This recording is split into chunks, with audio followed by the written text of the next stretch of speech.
Diskusi. Di ruang kerja, Fajri, Irfan, Fajira, Karenja, dan Ivana berkumpul di sana, sementara yang lain sudah terlelap ke dalam alam mimpi masing-masing. Aku memang sudah mencurigainya sejak lama, ucap Ivana dengan raut wajah bengisnya. Abang juga sudah menyelidikinya, ucap Fajri. Semua orang menatap ke arah Fajri dengan begitu penasaran. Dia anak salah satu mafia kelas menengah di Jerman. Memang memiliki kelainan seksual dan dia mengincar kamu, Dek, ucap Fajri. Aku sudah mendungannya, tapi Dede merasa ada sesuatu yang tersembunyi, Bang, ucap Ivana serius. Kita harus makin berhati-hati karena para musuh sudah bermunculan dengan perlahan, ucap Irfan. Tapi Abang gak pernah menyinggung mereka kan? Tanya Fajira. Gak pernah, Bunda. Justru beberapa kali mereka sudah Abang bantu. Apa mungkin mereka mengkhianatiku?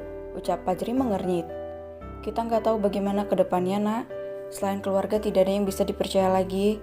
Tambahkan penjagaan kepada setiap anggota keluarga. Atur semua tim keamanan, persiapkan mereka untuk menghadapi bencana besar yang kemungkinan akan terjadi, ucap Irfan tegas. Ayah, apapun yang terjadi nanti, Dede mohon jangan sampai sakit, ucap Ivana berkaca-kaca. Semoga saja, sayang. Om Ray akan ayah panggil lagi untuk sementara waktu. Kita membutuhkannya jika mereka mulai mengibarkan bendera perang, ucap Irfan dengan mata yang menyalang. Sebaiknya Bunda, Kakak, dan anak-anak kita asingkan terlebih dahulu demi keselamatan mereka, ucap Ivana. Kamu juga, Dek, kamu lagi hamil, ucap Fajira mengernyit. Tidak, Bunda, Dede yang mereka incar, Dede akan menjadi umpan agar mereka segera keluar dan memperlihatkan siapa dalang dari semua ini, ucap Ivana dengan mata yang tak kalah tajam. Enggak, aku enggak setuju, ucap Karenja dan Fajri bersamaan. Itu berbahaya dan bisa mengancam nyawa kalian. Abang tidak akan mengizinkan kamu melakukan itu, ucap Fajri tegas. Aku tidak setuju dengan keputusanmu. Jika sampai kamu kenapa-napa, aku akan gila, Ivana, pekik Karenja dengan napas yang memburu. Ivana terdiam, ia juga mengkhawatirkan sang anak yang ada di dalam kandungannya. Namun jika menunggu siapa yang tengah mengusiknya, ia tidak akan kuat. Sudah, tenang dulu. Kita belum tahu siapa mereka dan apa motifnya. Jangan sampai kita bertindak gegabah untuk menangani hal ini, ucap Fajira tegas. Semua orang terdiam dengan pikiran masing-masing. Karenja masih menatap Ivana dengan lekat. Ia tidak ingin anak dan istrinya kenapa-napa, namun ia juga tidak tahu harus berbuat apa. Tuhan, apa yang harus aku lakukan?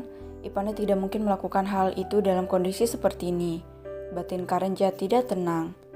Sepertinya bukan hanya mafia menengah itu yang melindunginya, ucap Fajri. Maksud abang? Tanya Ivana mengernyit. Ada mafia kelas kakap yang membantu mereka, ucap Fajri. Ini terlalu berbahaya, lebih baik kita bersiap-siap untuk menghadapi mereka, ucap Irfan terperanjat.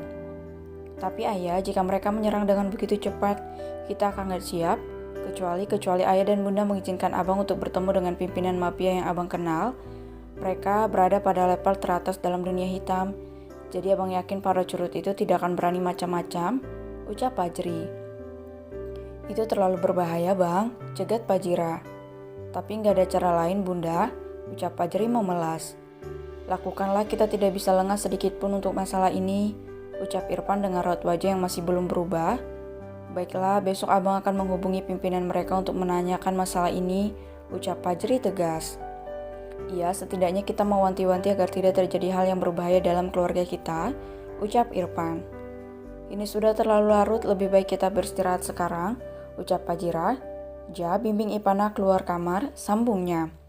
Iya, Bunda, ucap Karenja. Mereka kembali ke kamar masing-masing untuk beristirahat. Ivana masih terdiam tanpa mengucap sepatah kata pun hingga Karenja membaringkannya di atas kasur. Sementara pria tampan itu juga terdiam karena merasa kecewa dengan keputusan sang istri yang tidak memikirkan dampak setelah semuanya terjadi. Ia membelakangi Ivana, namun enggan untuk memejamkan matanya. Sementara Ivana yang merasakan kosong, memutar kepala untuk melihat sang suami yang ternyata memunggunginya. Hup, hanya helaan napas yang terdengar dari mulut Ivana. Ia tahu siapa saja tidak akan setuju dengan keputusannya, namun tidak ada pilihan lagi selain mematahkan rencananya. Baby, panggil Ivana dengan lembut. Karenja bungkam, ia masih enggan untuk membahas semua ini atau ia akan menculik Ivana ke salah satu tempat di mana ia akan aman tanpa gangguan. Air mata Ivana menetes, tubuhnya tergoncang dengan kontraksi yang mulai terasa. Isaknya mulai terdengar lirih di telinga Karenja membuat pria tampan itu segera menurunkan egonya. Ia berbalik dan memeluk Ivana dari belakang, mengusap perut buncit itu dengan lembut karena terasa begitu keras. "Jangan marah, Hicks," ucap Ivana terisak. "Aku takut sayang, sungguh aku sangat takut," ucap Karenja tercekat. "Hicks, aku harus apa, Bi? Aku juga takut anak kita kenapa-napa," ucap Ivana menangis. Jangan nangis sayang, nanti kita pikirkan cara lain untuk menangkap mereka," ucap Karenja menatap wajah Ivana dan mengucup mata bengkak ibu hamil itu. "Hicks, aku takut Bi, aku takut," ucap Ivana semakin meraung. Karenja dengan sabar berusaha untuk menenangkan Ivana hingga terlelap.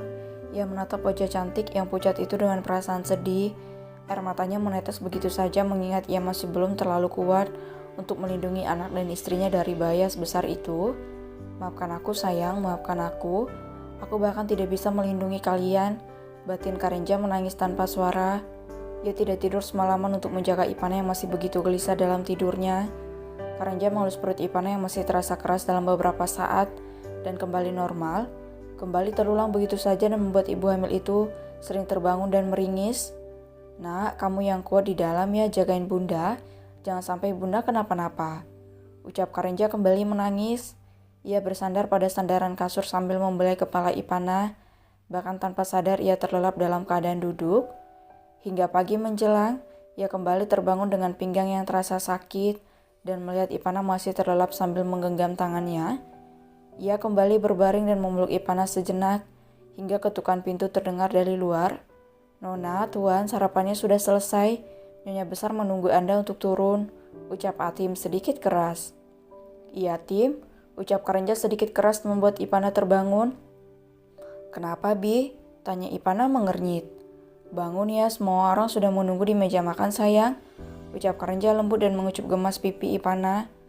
"Boleh aku?" tanya Ivana. "Kita sudah ditunggu di meja makan sayang, yuk kita bersiap dulu," ucap Karenja tersenyum. Ia bangkit dan membantu Ivana untuk membersihkan diri terlebih dahulu agar terlihat lebih sedikit lebih segar walaupun mata mereka bengkak karena menangis.